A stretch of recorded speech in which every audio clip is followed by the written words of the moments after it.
Hi! Spend our holidays today at Clark Picnic Grounds. Wala masyadong tao today. Huwag po tayong magmadali.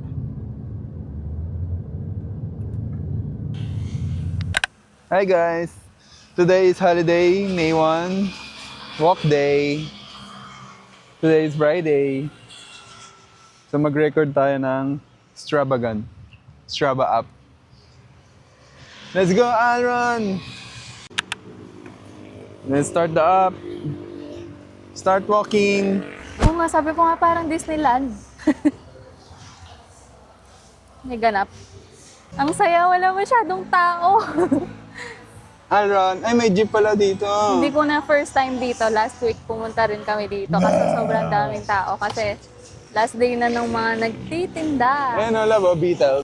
Ang saya, walang tao. It's every introvert's dream maglakad nang walang kasabay sa daan. So today, kasama ko si Daddy A. Hi, Daddy A! Mommy A, I'm Mommy Lee. Masaya talaga pag walang kasabay naglalakad. Sa CDC, sobrang dami kasi.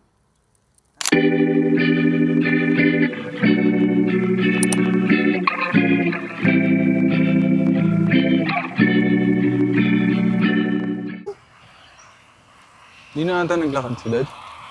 Naglakad siya kaso dun sila naglakad. Kaya tayo babalik tayo. Diyan ka ba maglalakad? Dapat dun tayo sa may parang maze. Pasok tayo mismo dun Sige. sa loob. Hanggang doon lang tayo sa stoplight, balik na tayo. Ano eh? Nasa yung stoplight? Doon, Hindi ko maaninag. sa may Texas.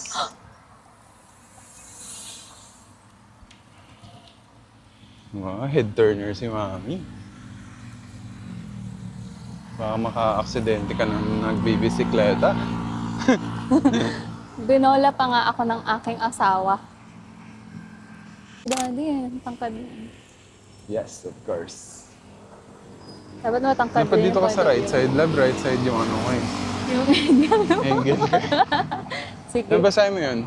Chitae. Saan nila pinapark yung mga kabayo? Amante. Love, baka meron dito ng 7-Eleven na malapit. Wala. Bili tayo. Sorry. Oh, ang ganda lang Ayun din yung sila pala, mga oh. stoplight lang din. Wapin. Galing mo talaga. Yes. Yung steak. Oo. Kaso Amante. last na kasi tayo nun eh. Parang nakakayang kumain. True. Telegraph office. Ito yung El Caballo. Ito pala yung El Caballo. Wow. Ano yung mga kabayo sa loob? 10K, Mga di ka na kaya. 10K steps ba tayo today, Daddy? Ano lang to, 6K lang. Wait. 6K lang daw. Hindi na kaya, di na abot. Sabi ko kahapon, magpa 5K steps tayo, di ba? Ang ganda dito sa Clark. Right? Tarariraran. Yes.